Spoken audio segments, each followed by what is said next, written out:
सभी को नमस्ते। एक बार पुनः स्वागत है आपका अपने YouTube channel only future points में। आज की क्लास है फिजिक्स में, फिजिक्स का सेकेंड क्लास।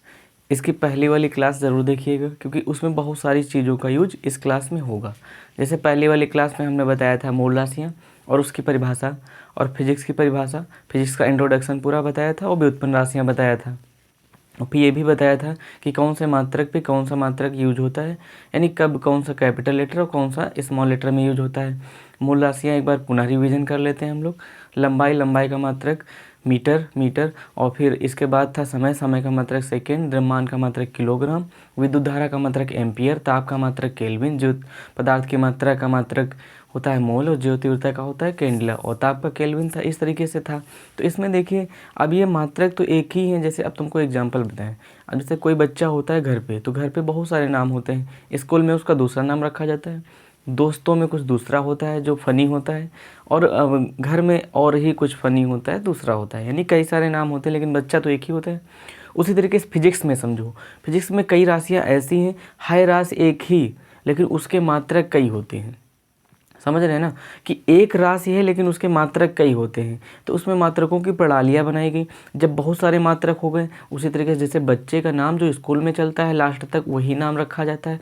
उसी तरीके से जब बहुत सारी प्रणालियों को बनाया गया तो उसमें CGS, MCAT, FPS और फिर इसके बाद SI प्रणाली बनाई गई थी, SI सिस्टम इंटरनेशनल। इसका मतलब ये होता था कि ये प्रणाली ऐसी है कि इसका उपयोग पूरी दुनिया में समान होगा। यदि कहीं पर भी है तो उसका उपयोग यहीं होगा। जैसे अपने यहाँ पहले पाव चलता था, पाव, तो अब आप किसी दूसरे देश में चले जाइए तो पाव नहीं चलता है वहाँ पे, कि है तो द्रव्यमान का ही वैल्यू मात्रक। लेकिन यहाँ पर अब इसके लिए एक नया सिस्टम बनाया गया, SI यूनिट, SI मात्रक, जो पूरी दुनिया में एक समान चलता है। आप कहीं भी चले जाइए SI यूनिट हर जगह एक समान चलेगा।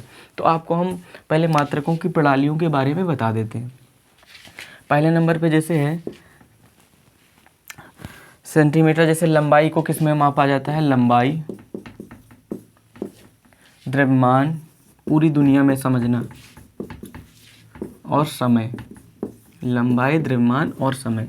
तो पहले नंबर पे जैसे आती है CGS प्रणाली, CGS प्रणाली। इसको देखो, इसकी इस प्रणाली में जो लंबाई को होता है ना, वैसे तो हम लोग लंबाई का मात्रक मीटर होता है, मीटर में मापना चाहिए ना। तो अब लेकिन ये CGS प्रणाली है। CGS प्रणाली में लंबाई को हम लोग सेंटीमीटर में मापते हैं। किस में मापते हैं?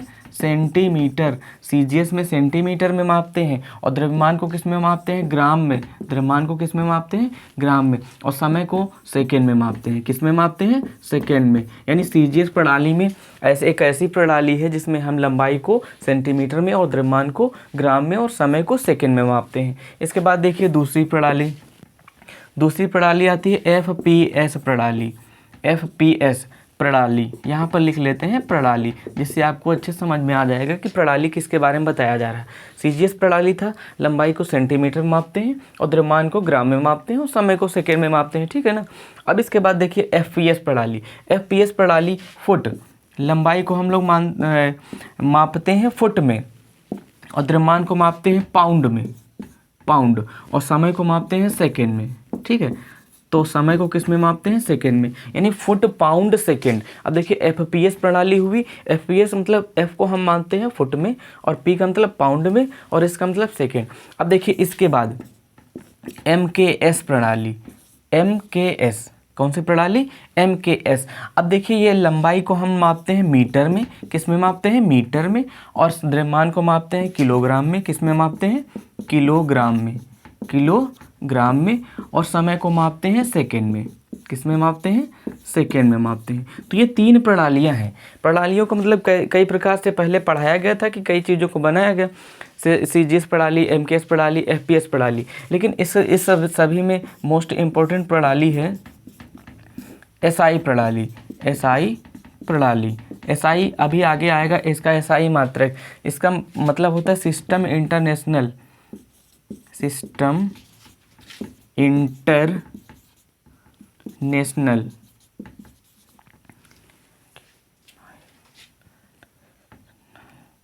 नेशनल, ठीक है, सिस्टम इंटरनेशनल। इसका मतलब समझे कि एसआई प्रणाली, ये पूरी दुनिया में एक ऐसी प्रणाली है जो हर जगह मान्य होती है। ये तो 3 प्रणालियाँ थी। अब हम कुछ मोस्ट इंपॉर्टेंट फार्मूलों का यूज़ करते हैं। इसका स्क्रीनशॉट ले लीजिए, बस थोड़ी देर के लिए हम हट जाते हैं, स्क्रीनशॉट ले लीजिए और चैनल को शेयर करते रहिए।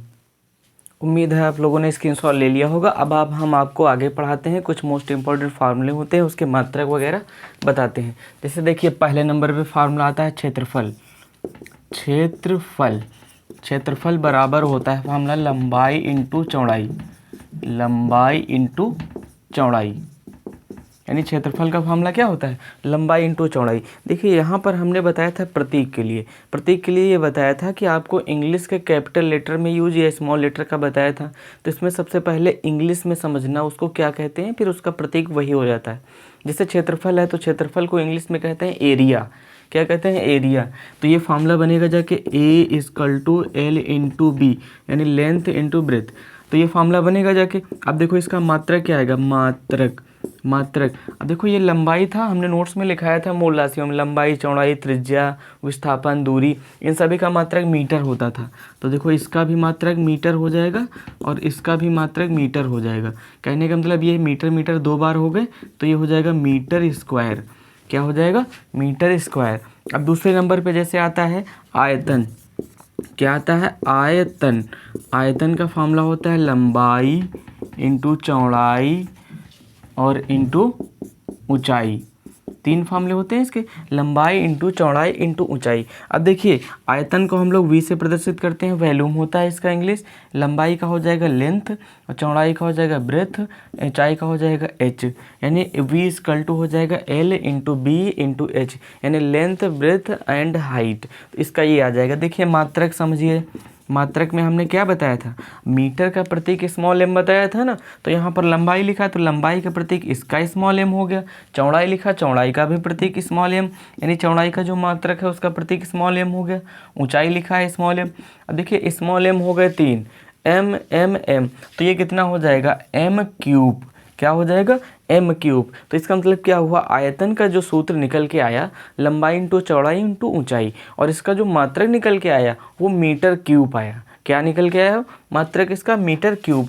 अब नेक्स्ट फार्मूला लिखते हैं। नेक्स्ट फार्मूला जैसे था चाल। तो ये सारी राशियाँ व्युत्पन्न राशियाँ हैं, ध्यान रखिएगा, क्योंकि ये मूल राशियों की सहायता से बनाई जाती हैं। अब जैसे चाल है, चाल बराबर फार्मूला होता है दूरी बटे समय। चाल बराबर दूरी बटे समय। चाल को इंग्लिश में कहते हैं वेलोसिटी। तो इसको V से प्रदर्शित करते हैं, और D/T, डिस्टेंस अपॉन टाइम, यानी इंग्लिश लेटर में इस तरीके से प्रदर्शित करते हैं, V = D/T। अब जैसे मात्रक यदि हम निकालेंगे तो मात्रक, तो देखो मात्रक ऊपर दूरी है ना, तो मीटर हो जाएगा, यानी मीटर हो जाएगा ऊपर। क्या हो जाएगा, मीटर। और नीचे समय है, समय का मात्रक क्या होता है, सेकेंड, यानी नीचे हो जाएगा सेकेंड। तो यानी चाल का मात्रक क्या निकल के आया, मीटर/सेकेंड। तो ये समझ में आया ना। अब इसके बाद देखिए चौथा फार्मूला हम लोग पढ़ते हैं। चौथा फार्मूला है त्वरण। त्वरण का फार्मूला होता है वेग परिवर्तन बटे समयांतराल। वेग परिवर्तन बटे समयांतराल। त्वरण को इंग्लिश में कहते हैं एक्सेलरेशन। इसका प्रतीक होता है स्मॉल a। वेग परिवर्तन को ΔV, जैसे परिवर्तन कहीं आ जाए तो ΔV बनता है, तो इसको मान देते हैं ΔV/ΔT। ठीक है। अब देखो यहाँ पर, अब इसके मात्रक के लिए आपको समझना होगा, यहाँ पर वेग लिखा है, वेग का मतलब होता है चाल, और चाल का मात्रक क्या था, मीटर/सेकेंड, यानी मीटर/सेकेंड। इसको हम लिख सकते हैं मीटर/सेकेंड। अब देखो ΔT, समय लिखा है, समय का भी मात्रक होता है सेकेंड। क्या होता है, सेकेंड। तो सेकेंड 2 हो जाएंगे ना, ये दूसरा पद है, तीसरा पद है, हमेशा ध्यान रखिएगा, पहला, दूसरा, तीसरा बटे चौथा। तो हमेशा पहला पद, चौथा पद हमेशा ऊपर जाता है, तो ये ध्यान रखिएगा। अभी इसके नीचे 1 लिखा हुआ, तो इसको पलट देंगे, तो मीटर/सेकेंड और इंटू 1/सेकेंड, यानी मीटर/सेकेंड स्क्वायर, यानी स्क्वायर नीचे हो जाएगा। तो इसका मतलब क्या हुआ, त्वरण का मात्रक क्या निकल गया, मीटर/सेकेंड स्क्वायर। अब देखिए 5 नंबर पे ऐसे फार्मूलों को बार बार निकालना जाना है। 5 नंबर पे जैसे होता है बल बराबर होता है फार्मूला द्रव्यमान इंटू त्वरण, इंटू त्वरण। अब देखिए बल को इंग्लिश में कहते हैं फोर्स, बल को इंग्लिश में क्या कहते हैं? फोर्स। तो फोर्स को कहते हैं एफ, द्रव्यमान को कहते हैं मास। इसका मूल राशियों में हमने बताया था, तो ये हो जाएगा m, और त्वरण को अभी बताया एक्सलेरेशन कहते हैं। तो F बराबर क्या हो जाएगा? ma, यानी F बराबर क्या हो जाएगा? ma। अब देखिए मात्रक यहाँ से लिखते हैं, तो मात्रक लिखने के लिए आपको क्या करना पड़ेगा? तो यहाँ पर पहले देखो क्या लिखा है, द्रव्यमान लिखा हुआ है। क्या लिखा है? द्रव्यमान। और द्रव्यमान का मात्रक क्या होता है? किलोग्राम। द्रव्यमान का मात्रक होता है किलोग्राम। त्वरण लिखा है, तो त्वरण का मात्रक होता है मीटर अपान सेकेंड स्क्वायर, यानी मीटर अपान सेकेंड स्क्वायर। तो ये केजी इंटू मीटर अपान सेकेंड स्क्वायर। अब यहाँ पे एक नोट्स लिख लीजिएगा। नोट्स में क्या लिखोगे? नोट्स में ये लिखोगे कि बल का व्यवहारिक मात्रक, बल का व्यवहारिक मात्रक न्यूटन है। व्यवहारिक मात्रक क्या है? न्यूटन। और न्यूटन एक वैज्ञानिक है, तो कैपिटल N बनेगा या स्मॉल n? तो ये कमेंट करिएगा। नहीं, चलो बता देते हैं, कैपिटल N बनेगा, क्योंकि न्यूटन है, अभी बताया था ना पिछली बार हमने, तो ये ध्यान रखिएगा। 6 नंबर पे आता है, देखिए बल का मात्रक न्यूटन हो गया। अब इसके बाद देखिए कार्य बराबर फार्मूला होता है बल इंटू विस्थापन। कार्य बराबर फार्मूला होता है बल इंटू विस्थापन। कार्य का फार्मूला क्या होता है? बल इंटू विस्थापन। आपको याद करा देंगे, 4-5 बार आप मेरे साथ में रिपीट करते रहना। कार्य बराबर बल इंटू विस्थापन। कार्य को इंग्लिश में कहते हैं वर्क। वर्क का मतलब होता है W, यानी प्रतीक W। F हो जाएगा फोर्स, और विस्थापन को हम लोग D मान लेंगे, डिस्प्लेसमेंट होता है। ठीक है। अब देखिए यहाँ से मात्रक जो निकलेगा, मात्रक क्या निकलेगा? मात्रक बताइए। मात्रक बल का व्यवहारिक मात्रक क्या था? न्यूटन। तो न्यूटन लिख सकते हैं, न्यूटन। और यहाँ पर देखिए विस्थापन है, नोट्स में लिखाया था दूरी, त्रिज्या, लंबाई, चौड़ाई, ऊंचाई सभी का मात्रक, विस्थापन सभी का मात्रक मीटर होता है। तो न्यूटन इंटू मीटर, यानी कि कार्य का मात्रक क्या आ गया? Newton into metre. अभी यहाँ पर नोट्स ये याद रखिएगा, कार्य में भी कार्य का व्यवहारिक मात्रक जूल होता है। कार्य का व्यवहारिक मात्रक जूल होता है। कार्य का व्यवहारिक मात्रक क्या होता है? कार्य का व्यवहारिक मात्रक जूल होता है। क्या होता है? जूल। और जूल एक वैज्ञानिक हैं, तो यहाँ पर जूल के लिए हम लोग कैपिटल लेटर का यूज करेंगे। तो इस तरीके से ये सारे फॉर्मूले समझ में आए, तो एक बार इनका स्क्रीनशॉट ले लीजिए और अपना नोट्स बना लीजिए, अच्छे से पुनः रिवीजन करते रहिएगा। हम अब थोड़ा हट जाते हैं और आप लोग इसका नोट्स बना लो या स्क्रीनशॉट ले लो। देखिए आपने नोट्स बना लिया होगा, स्क्रीनशॉट ले लिया होगा। अब आगे 7 नंबर पर सूत्र पे चलते हैं। 7 नंबर सूत्र पे जैसे लिखते हैं शक्ति बराबर होता है कार्य बटे समय। शक्ति बराबर कार्य बटे समय। क्या होता है फॉर्मूला? शक्ति बराबर कार्य बटे समय। तो शक्ति को हम प्रदर्शित करते हैं P से, पावर। शक्ति का मतलब क्या होता है? पावर। और कार्य का मतलब होता है वर्क, और समय का मतलब होता है T। तो यहाँ पर देखो, अब यहाँ से जो मात्रक निकलेगा भाई साहब, मात्रक देखो, ऊपर कार्य है, तो कार्य का मात्रक अभी बताया था, व्यवहारिक मात्रक जूल होता है, यानी जूल। और नीचे समय है, समय का मात्रक सेकेंड होता है। तो यहाँ से इसका मात्रक क्या निकलेगा? जूल अपान सेकेंड। यहाँ पे नोट्स बना के स्टार बना के छापना। शक्ति का व्यवहारिक मात्रक, शक्ति का व्यवहारिक मात्रक वाट है। वाट वही है जो आपके घर में CFL लगे होते हैं, 5 वाट 10 वाट, वही शक्ति है। ठीक है। 8 नंबर पे देखते हैं। 8 नंबर पे संवेग है। हाँ ठीक है, संवेग बराबर फार्मूला होता है द्रव्यमान इंटू वेग। संवेग बराबर द्रव्यमान इंटू वेग। तो इसका फार्मूला बन जाता है P बराबर mv। तो यहाँ पर m द्रव्यमान है, v वेग है। अब देखो मात्रक क्या निकलेगा? मात्रक द्रव्यमान का मात्रक किलोग्राम, v चाल का मात्रक अभी पढ़े हो, मीटर अपान सेकेंड। तो इसका पूरा फार्मूला क्या मात्रक क्या निकल आएगा? किलोग्राम इंटू मीटर अपान सेकेंड। अब 9 नंबर पे फार्मूला पढ़ते हैं। 9 नंबर पे है गतिज ऊर्जा। 9 नंबर पे है गतिज ऊर्जा। 9 नंबर पे क्या है? गतिज ऊर्जा। इसका फार्मूला 1/2 द्रव्यमान इंटू वेग स्क्वायर। 1/2 द्रव्यमान इंटू वेग स्क्वायर। इसको के से कैनेटिक एनर्जी 1/2 mv²। अब देखो mv²। अब यहाँ से देखिए मात्रक क्या निकलेगा जाके? मात्रक आपको पता है, m द्रव्यमान है, द्रव्यमान का मात्रक किलोग्राम होता है, और v वेग यानी चाल है, चाल का मात्रक होता है मीटर अपान सेकेंड, और पूरे का होल स्क्वायर। कहने का मतलब ये है किलोग्राम इंटू मीटर अपान सेकेंड का होल स्क्वायर। अब यहाँ पे ध्यान रखिएगा, नोट्स लिख लो। किसी भी प्रकार की ऊर्जा आ जाए, किसी भी प्रकार की ऊर्जा लास्ट में लिखा हो तो उसका मात्रक जूल होता है। किसी भी प्रकार की ऊर्जा लिखा हो, ऊर्जा का मात्रक जूल होता है। क्या होता है? जूल होता है। यानी इसका भी व्यवहारिक मात्रक जूल होता है। क्या होता है? जूल। जैसे गतिज ऊर्जा आ जाए, आंतरिक ऊर्जा आ जाए, स्थितिज ऊर्जा आ जाए, तो इन सभी का मात्रक जूल होता है। जैसे अभी कार्य बताया था तो कार्य का मात्रक क्या था? जूल था। अब 10 नंबर पे आते हैं। 10 नंबर पे जैसे फॉर्मूला है दाब। दाब बराबर फॉर्मूला होता है बल बटे क्षेत्रफल। क्या होता है फॉर्मूला? बल बटे क्षेत्रफल। अब दाब को हम लोग कहते हैं प्रेशर। क्या कहते हैं? प्रेशर। तो प्रेशर को यानी P, ये हो गया P, और दाब बल हो गया F अपान A। P बराबर F अपान A। यहाँ से मात्रक आएगा इसका, क्या आ जाएगा? ऊपर बल है, बल का मात्रक न्यूटन अपान मीटर स्क्वायर, या फिर इसका व्यवहारिक मात्रक होता है पास्कल। व्यवहारिक मात्रक क्या होता है दाब का? पास्कल। और पास्कल एक वैज्ञानिक है, तो इसके लिए कैपिटल P का यूज होगा। तो ध्यान रखिए दाब का व्यवहारिक मात्रक क्या होता है? पास्कल। अब देखिए 11 नंबर पे ध्यान रखिएगा, मोस्ट इंपॉर्टेंट है ये, स्टार बना के लिख लेना। घनत्व बराबर द्रव्यमान बटे आयतन। द्रव्यमान बटे आयतन। घनत्व बराबर द्रव्यमान बटे आयतन। घनत्व को कहते हैं डेंसिटी, m बटे वी। डेंसिटी बराबर m बटे वी, यानी मास बटे वॉल्यूम। अब इसका जो मात्रक निकलेगा, इसका मात्रक निकलेगा किलोग्राम और नीचे मीटर क्यूब। क्यों? क्योंकि ऊपर द्रव्यमान है, द्रव्यमान का मात्रक किलोग्राम, और नीचे आयतन है, आयतन का मात्रक मीटर क्यूब। अब इसके बाद देखिए आवृत्ति। आवृत्ति आवृत्ति आवृत्ति आवृत्ति का फॉर्मूला होता है 1 अपान आवर्तकाल। 1 अपान आवर्तकाल। क्या होता है?